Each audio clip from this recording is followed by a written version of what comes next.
Welcome to the Deep Dive. Today we've got sources that give us a really comprehensive 360-degree view of artificial intelligence in 2026. And if you've been following this space, you know AI has been the story for years. But the defining trend right now isn't novelty, it's integration. Exactly. AI has moved from being a specialty feature, a cool demo, to being the invisible, fundamental core infrastructure of almost everything we touch. We are so far past the initial wow phase. We're deep into the structural integration across every single sector. So our mission today is to analyze three massive shifts that are reshaping technology, enterprise strategy, and even global governance all at once. First, we're going to look at the surprising reality of AI productivity in the workplace. The data suggests there's a huge misalignment between what users feel and what they actually accomplish. That's a fascinating place to start. I mean, it completely flips the common narrative on its head. And second, we'll dive into the critical and I think unavoidable move from the big centralized cloud AI to a much more decentralized edge AI.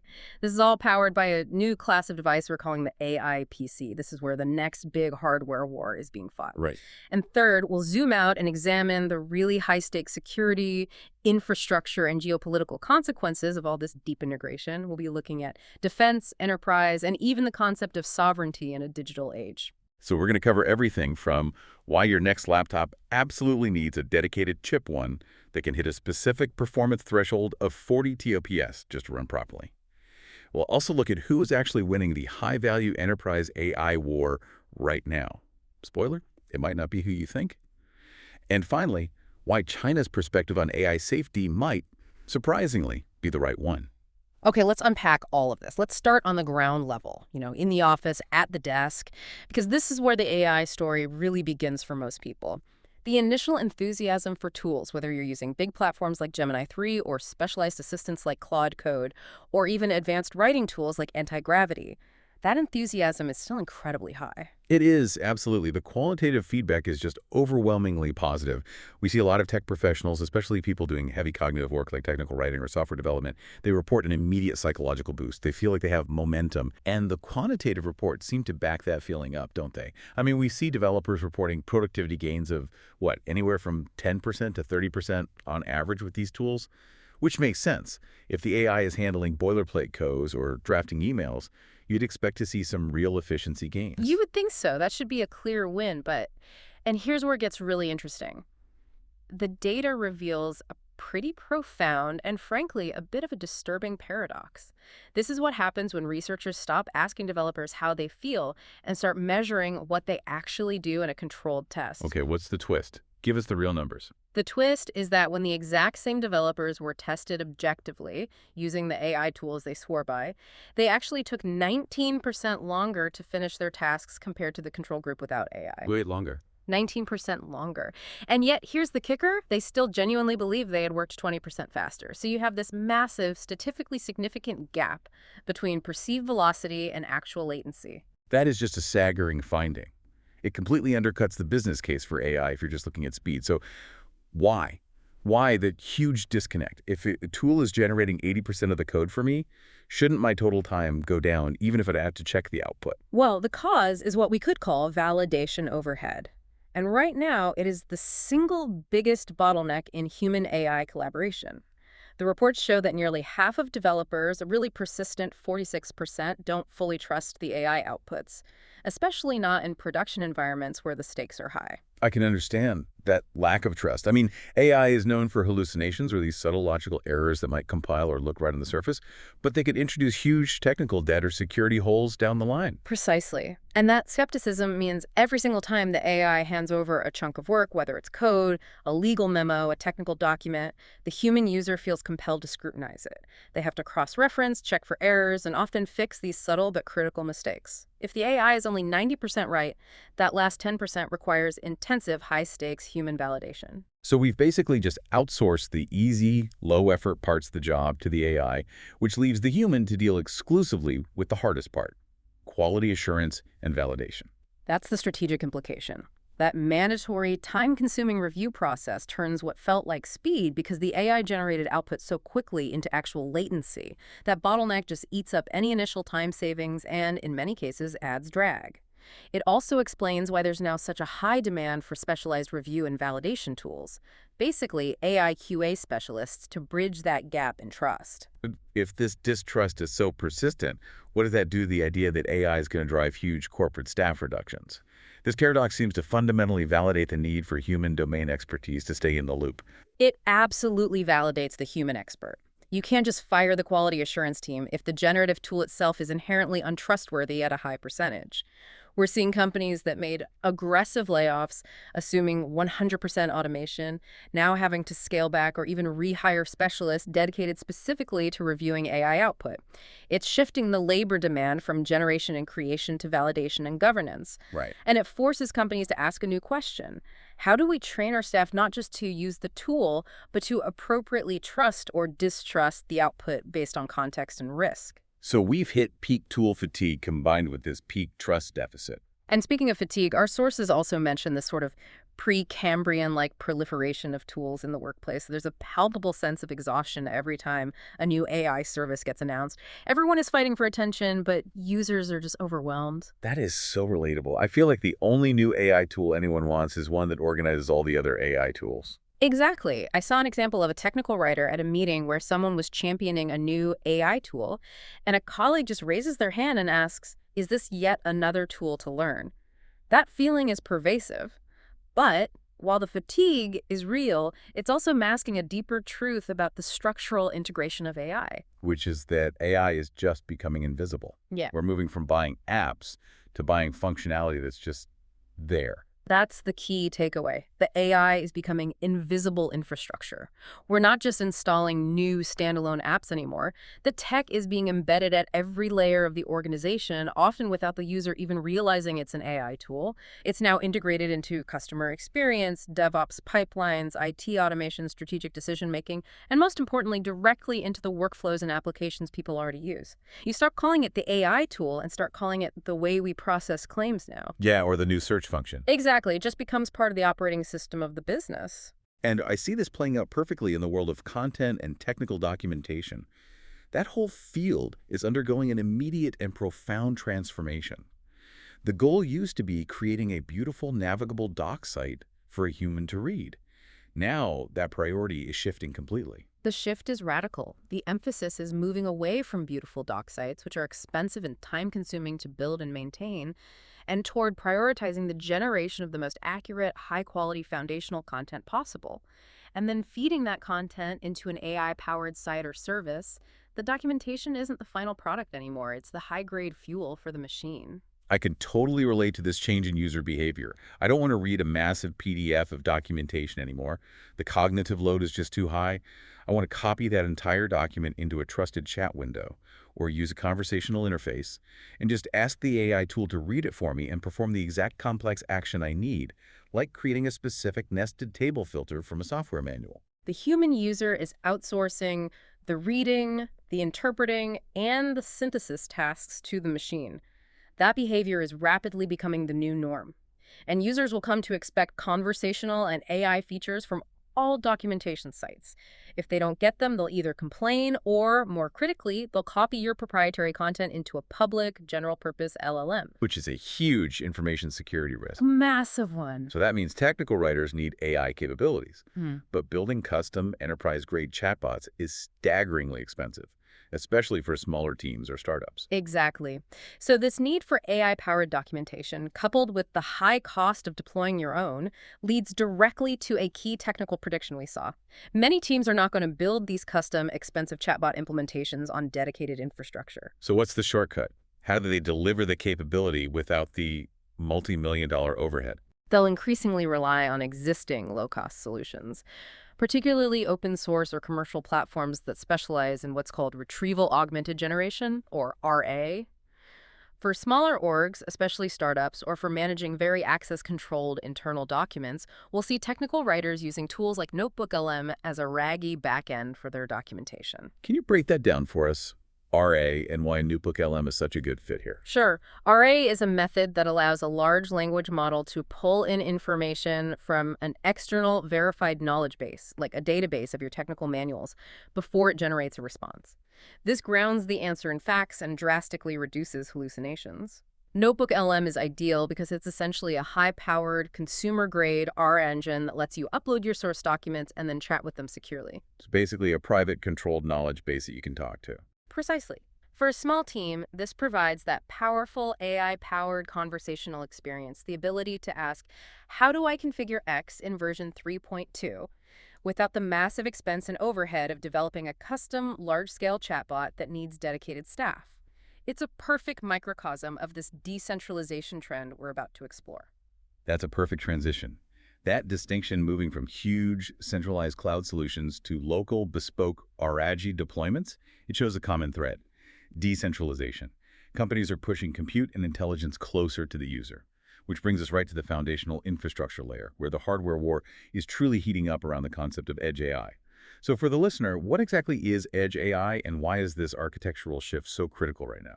Well, edge AI, or local AI, simply means running the AI models directly on the device, the edge of the network, right where the data is generated. So think smartwatches, phones, drones, autonomous vehicles, or industrial sensors in a factory. It's the structural inverse of traditional cloud AI, where all the processing happens far away in a remote data center. Right, which requires constant data transfer. So we've relied on cloud AI for years. What are the core trade-offs that are suddenly making everyone reconsider and choose edge over cloud? Well, if you look at the advantages of traditional cloud AI, they're clear and undeniable. The cloud offers, inherently greater scalability. You can easily scale compute resources up or down. It offers higher performance levels because you have access to huge centralized processing power, so you can use these trillion parameter models.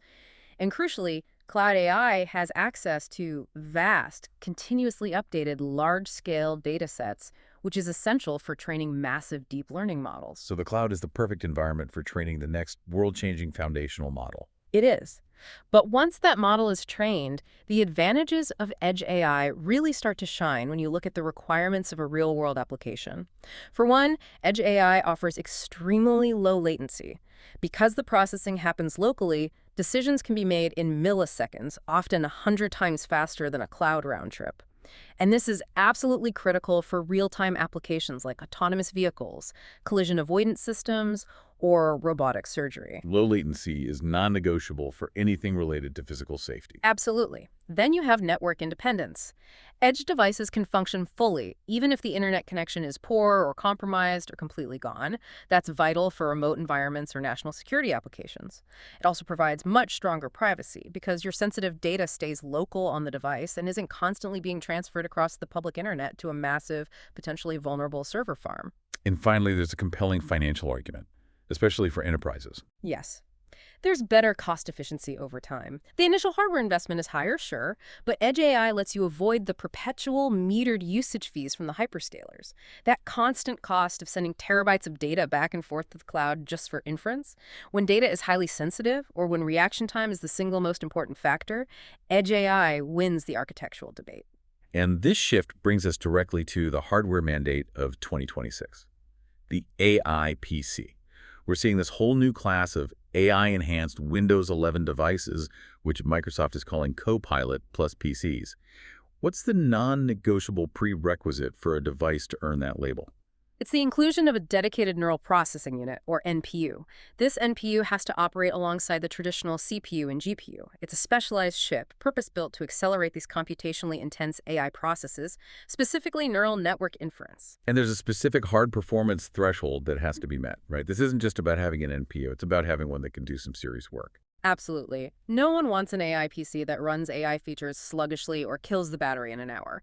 To efficiently handle complex, real-time AI workloads like continuous local language translations or running large on-device models, these NPUs have to execute over 40 trillion operations per second.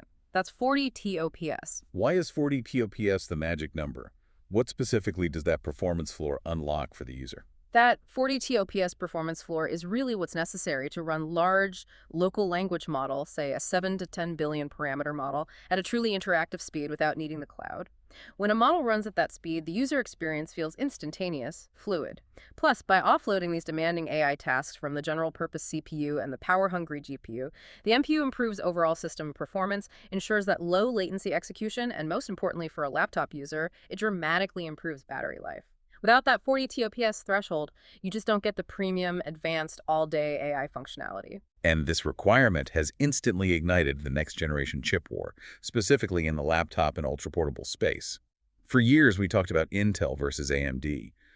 Now, Qualcomm has just roared onto the scene, threatening to disrupt that duopoly with its massive NPU lead. Qualcomm is absolutely executing an aggressive, calculated disruption strategy with its Snapdragon X2 series. We're seeing two main flavors hitting the market: the X2 Plus for mainstream laptops around $800, and the X2 Elite Extreme for the high-end $1,200 plus machines. An early third-party benchmark suggests that X2 Elite Extreme is seriously competitive against the longtime incumbents. Competitive is an understatement. Early benchmarks show the X2 Elite Extreme significantly surpassing even the latest chips from Apple's M4 and high-end Intel Core Ultra chips in raw, single-threaded performance. This is a massive shift. It positions Qualcomm as a genuine alternative for high-performance computing, not just mobile devices. And what about the mainstream model, the X2 Plus? Is it just a cheaper version, or does it offer a real architectural advantage that the big OEMs, the Dells and HPs of the world can exploit? The X2 Plus is showing superior performance per watt against current Intel and AMD competitors in that crucial ultra-portable space. This is a massive factor for laptop manufacturers because it means they can deliver the same performance in thinner, lighter, fanless designs or get substantially better battery life. It gives PC makers a design flexibility they just haven't had in a long time. And on the dedicated AI front, Qualcomm seems to have a substantial lead, at least for now, when you measure against that crucial 40 TOPS threshold. A huge lead. The mainstream X2 Plus uses an 80 TOPS hexagon NPU. That's double the minimum requirement. To give you a concrete idea of the real-world performance gap, in standard AI computer vision benchmarks like Geekbench AI, the X2 Plus scored over 83,000.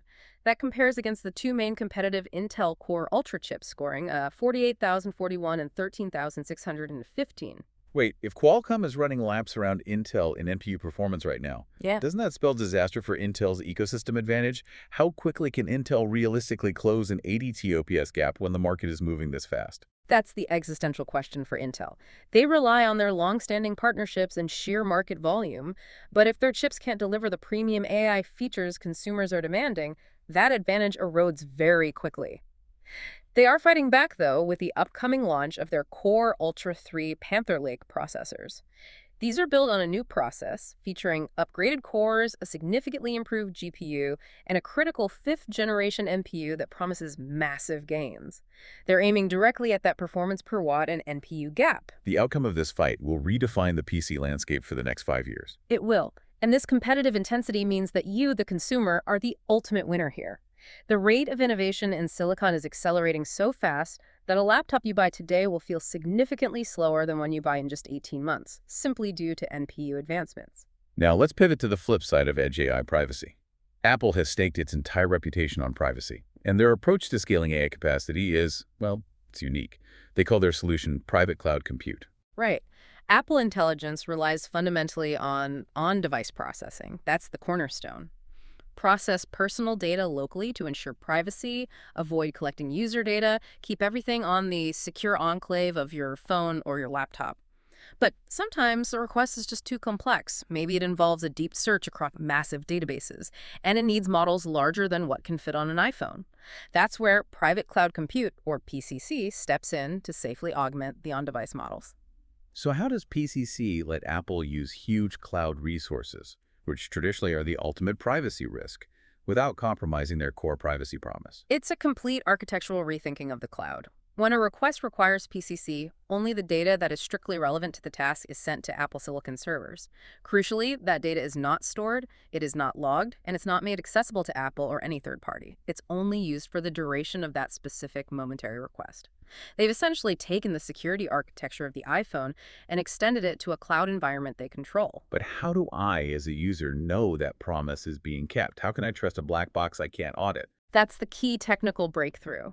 They use some unprecedented cloud security measures designed for total transparency and trust. The system relies on the secure enclave on the server to protect encryption keys and secure boot to verify the OS hasn't been tampered with. But the truly novel concept here is attestation. Can you break that down conversationally for us? Attestation is the key component that transforms trust. Attestation is essentially your device demanding to see the server's verified, cryptographically signed passport before it sends any sensitive data. Your personal device securely verifies the identity, the physical configuration, and the software environment of the private cloud compute cluster before the data transfer even begins.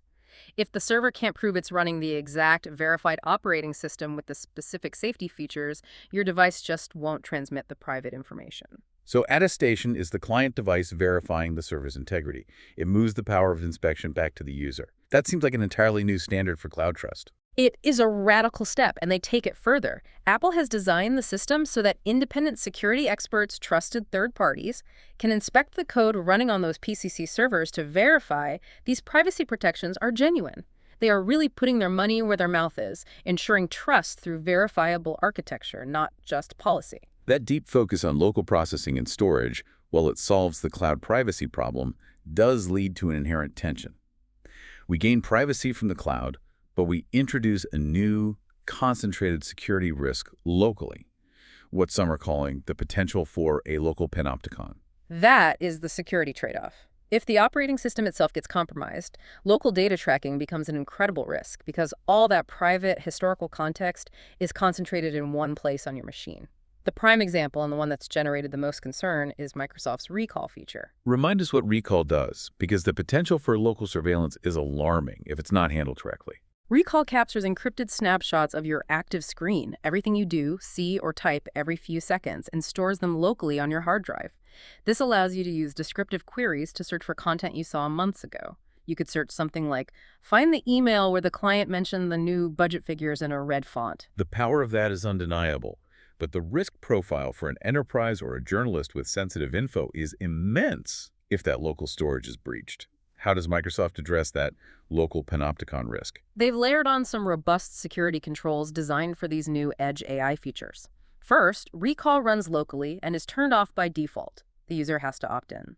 Second, it requires the user to have Windows Hello Enhanced Sign-in Security activated, so biometric authentication is the gatekeeper. And what about protecting the stored data itself? The snapshots are protected in 3 distinct ways.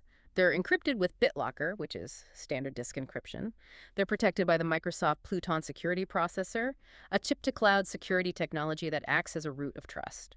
And most critically for organizations, IT admins can manage recall through device management solutions like Microsoft Intune. So the governance has to be as granular as the threat.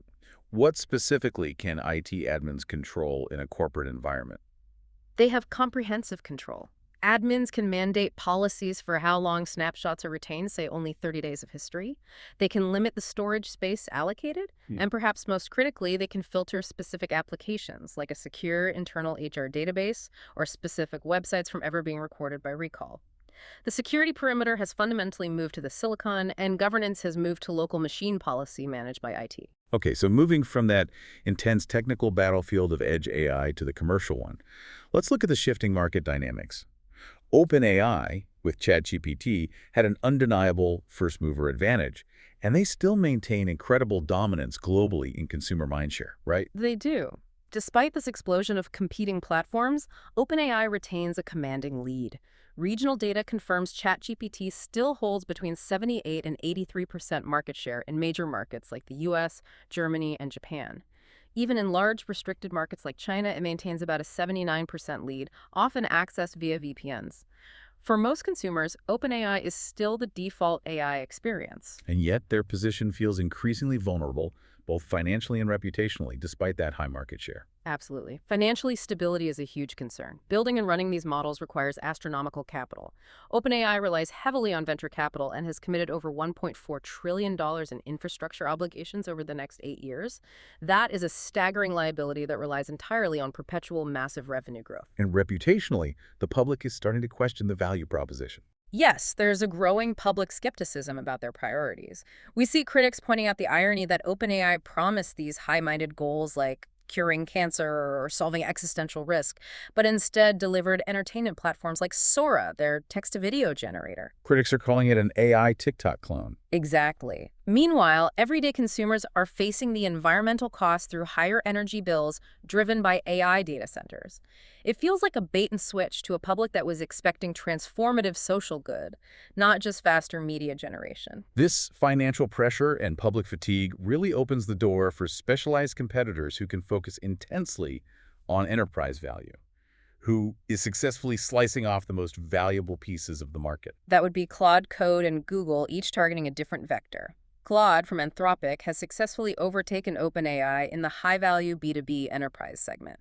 It's captured 32% market share compared to OpenAI's 25% in that specific niche. Why is Claude winning the enterprise battle? What's its specialized utility? Claude's models are built from the ground up with a focus on what they call constitutional AI, a design that emphasizes safety, security, and a much longer context window. For legal, financial, and healthcare enterprises, this translates into reliability, especially in processing massive amounts of text while adhering to internal governance standards. They're seen as more auditable and less prone to generating toxic output, which is crucial when regulatory compliance is on the line. And then you have Google, which is playing the ultimate long game by leveraging its entire ecosystem. Google's whole AI operation is fueled by the massive, stable profits from its core ad businesses. Search, YouTube, ads. This gives them critical financial stability. They can patiently play the long game rather than relying on VC hype cycles.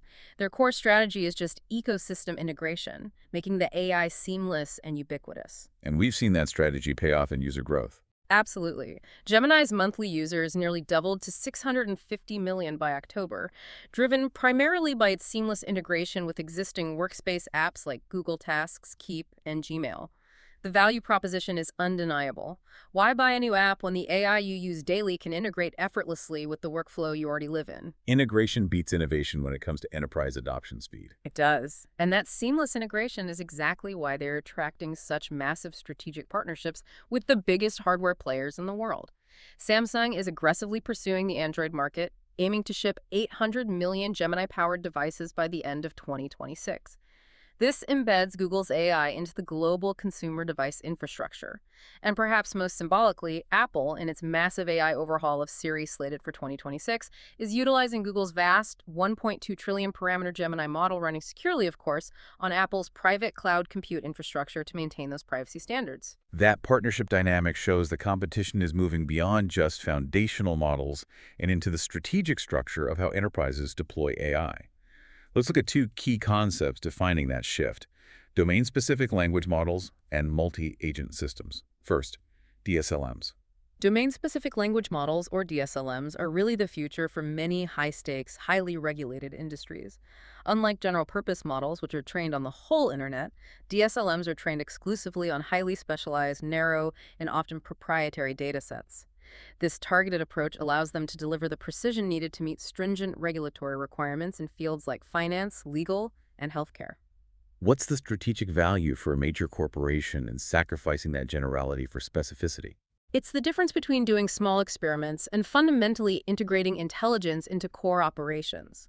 A general LLM might give good advice on a legal question, but a DSLM trained on 50 years of German court precedents can give an answer that is contextually, legally, and jurisdictionally accurate.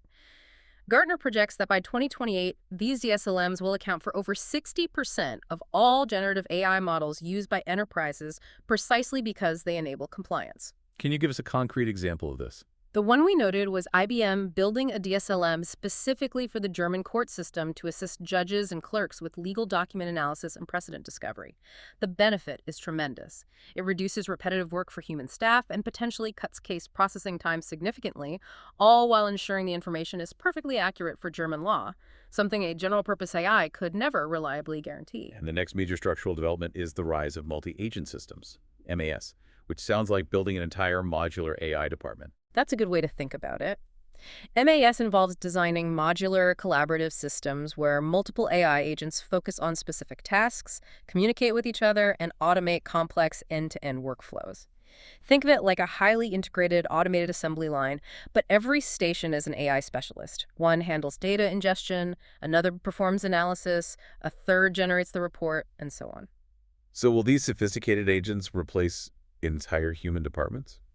Gartner doesn't see them as replacements. These systems currently lack the free will, critical thinking, and adaptability needed to solve truly novel, nonlinear problems. Their real value, therefore, is in augmenting human work within an organization's routine, large-scale operations. They boost reliability and efficiency through their modular design. But introducing multiple, communicating AI agents must create new complexity and new risk. It does. Yeah. Deploying MAS introduces significant new challenges. You have security threats that cross agent boundaries. You have reliability concerns. If one agent misinterprets an instruction, the whole chain fails. And most critically, it demands new governance frameworks to manage inter-agent communication, ensuring the agents are all speaking the same language and adhering to the same ethical standards. As these systems get deployed, we're seeing real-world breakthroughs across virtually every major sector. Let's start with the one that offers the most immediate human benefit: healthcare. Healthcare is experiencing a true revolution driven by AI. The speed and accuracy of diagnostics are just transforming. We've seen researchers develop AI models capable of diagnosing notoriously elusive conditions like coronary microvascular dysfunction or CMBD using only a standard, inexpensive 10-second EKG strip. That's a massive win for early detection. It lowers the barrier dramatically. And it's not just physical illness. We've also seen AI models successfully detect early-stage dementia, including Alzheimer's from EEG signals, with one model achieving over 97% accuracy. And in physical diagnostics, AI is proving highly effective as a second reader for breast cancer screening, reducing both false positives and, more critically, false negatives. And we're reaching the crucial intervention stage: AI-designed drugs. That's the major milestone. AI-designed and optimized drugs are set to enter critical mid to late-stage clinical trials in 2026. This marks a massive stress test for the entire sector. Can machine-driven design successfully navigate the complexities of human biology and achieve regulatory approval? Success here opens the floodgates for drug discovery. And speaking of regulation, the FDA is scrambling to keep up. They are having to react quickly. The FDA plans to issue several new guidance documents that are currently under construction to clarify clinical evidence standards. This includes guidance for digital mental health treatment devices and for robotically assisted surgical devices, where they're checking if they need to ratchet up the requirements given the life and death consequences of even minor software errors. And outside of medicine, AI is flowing into public service and general corporate strategy. We see rapid adoption globally. A report noted that 67% of global libraries are now exploring or implementing AI. In public safety, the Renton Police Department is incorporating real-time language translation into officers' body-worn cameras. UK police are using AI-enabled cameras to automatically monitor drivers for cell phone use. And on the corporate side, we are seeing some incredibly aggressive mandates being handed down. Yahoo Japan, for example, has mandated that all employees use generative AI daily. Their goal is profoundly ambitious, doubling overall organizational productivity by 2030. This signals that for some major players, AI use is no longer optional, it's a mandatory strategic competency. But, as we noted earlier, this aggressive adoption isn't without its turbulence or skepticism. We need to ground this excitement in the reality of scaling challenges.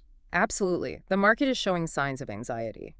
Salesforce, for example, has publicly acknowledged reliability issues and declining internal trust in its large language models. They've significantly scaled back AI deployment following controversial layoffs linked to earlier automation efforts.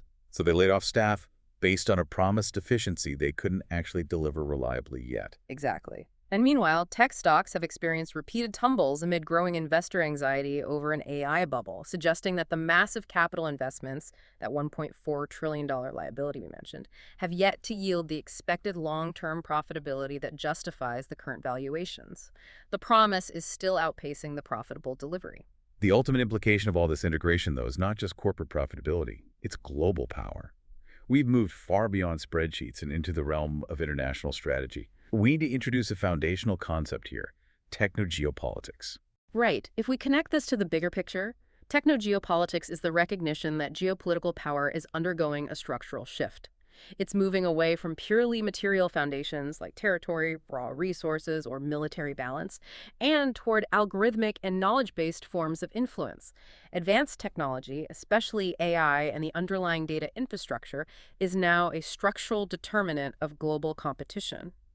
Can you break down what an algorithmic form of influence looks like in practice? Is that just deepfakes or something deeper? It's far deeper. It's about controlling the digital economic rails, setting technical standards for global connectivity, and controlling the fundamental knowledge systems that govern modern commerce and defense. A nation that controls the most advanced algorithms controls the ability to process global data, forecast economic shifts, and run autonomous systems. That is a deep structural power that material assets can't easily counter. And this directly redefines the idea of sovereignty itself. Absolutely. State sovereignty now extends beyond physical borders to encompass data, digital infrastructure, and knowledge systems.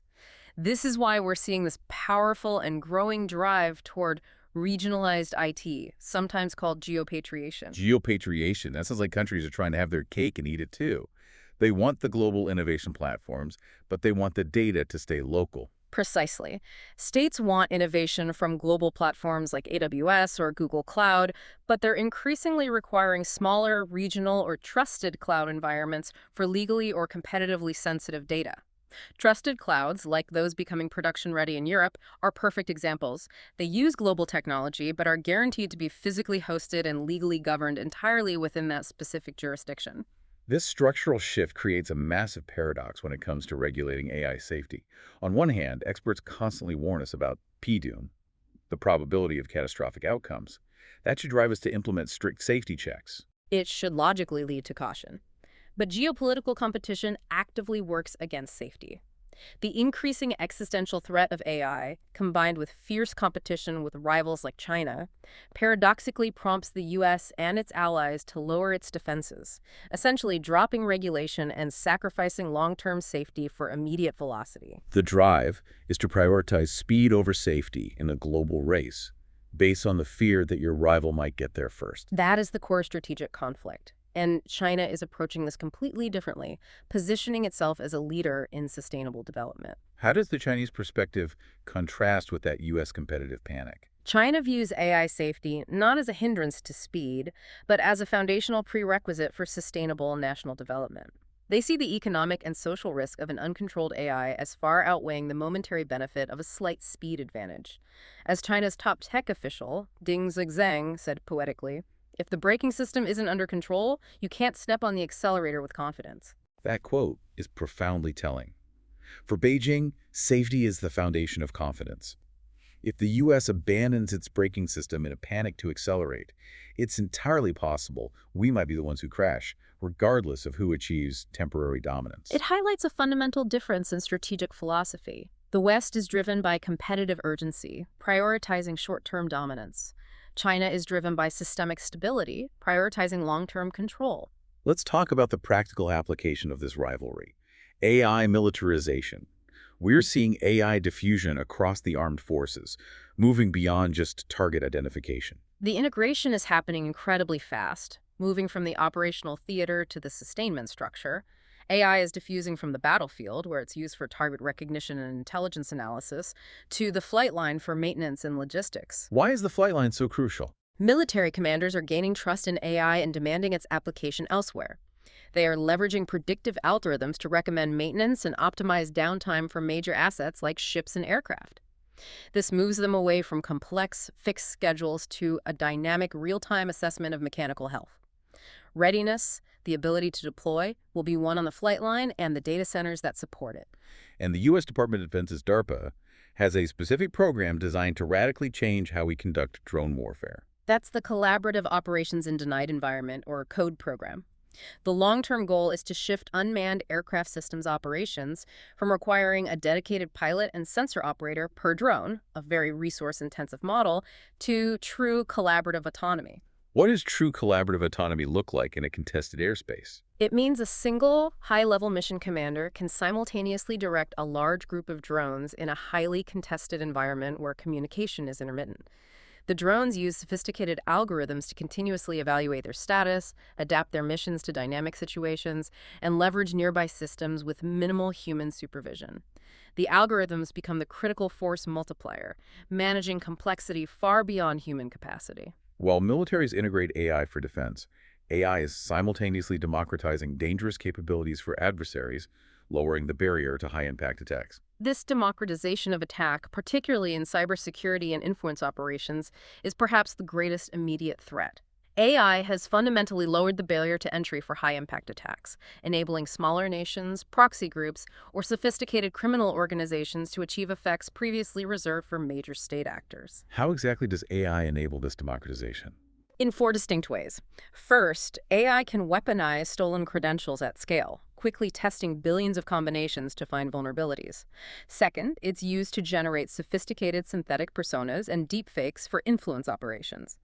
Third, it allows for the automation of reconnaissance and vulnerability exploitation, meaning adversaries don't need human analysts spending weeks looking for a weak point. The AI does it in minutes.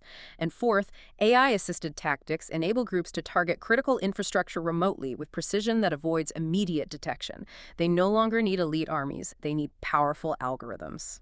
This forces the U.S. military to look externally for solutions.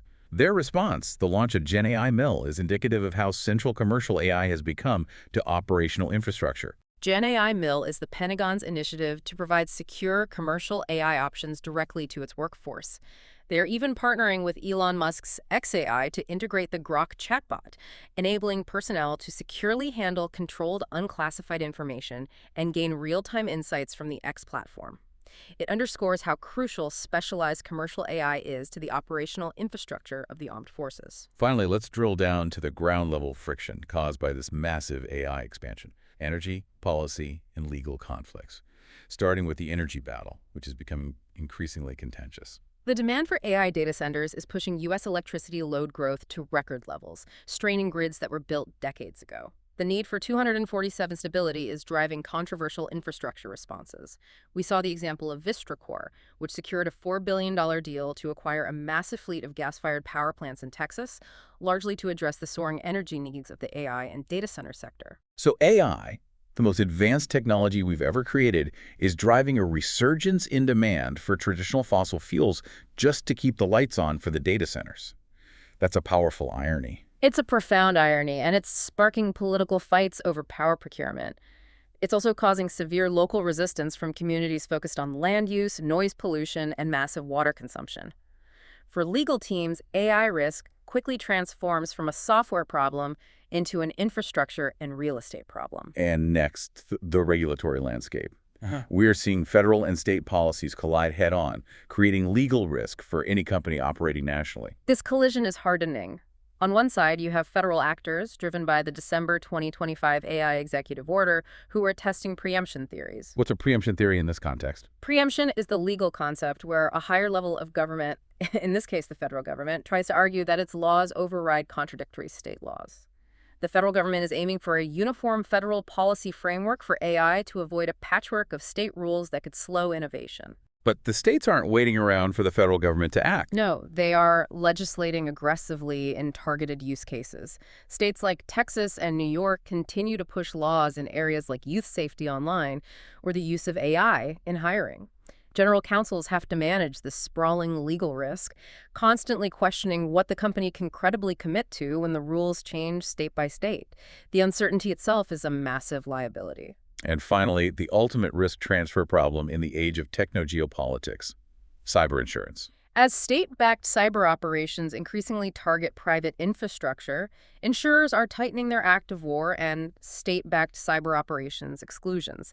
They don't want to pay out for what is essentially a national military conflict. This is pushing the coverage battleground away from the technical question of how an attack happened and toward the intensely difficult question of cyber attribution. Exactly. Coverage now hinges entirely on who gets to decide if an incident is covered criminal ransomware or an excluded state-linked hostile operation. This determination is highly contested and requires deep forensic work. If a state-backed group uses a criminal ransomware tool for plausible deniability, the insurance claim now hinges on proving who commissioned the code, not just who deployed it. It moves from a technical question to an almost impossible legal determination, potentially leaving billions in losses uninsured. So what does this all mean? We've analyzed that AI has completed its transition to the invisible, power-hungry, security-sensitive core of modern computing and geopolitical strategy.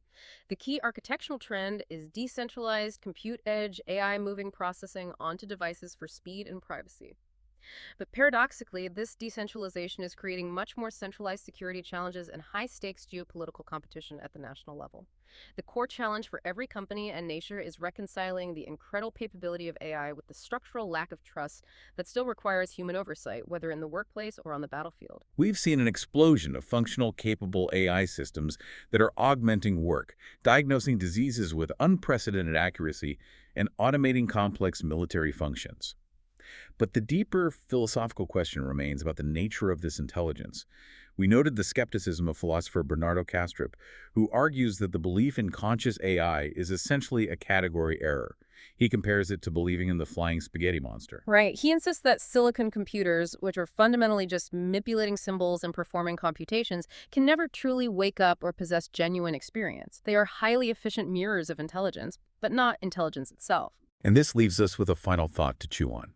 As AI continues to revolutionize our world, driving geopolitical competition, redefining sovereignty, and empowering us with capabilities we once only dreamed of, is the phenomenon we are embracing a genuine step toward consciousness, a new form of life, or simply the most powerful, complex, and automated system of symbol manipulation humanity has ever created? And if it's the latter, does that fact make it any less dangerous? Thank you for diving deep with us into the infrastructure and strategy of AI in 2026.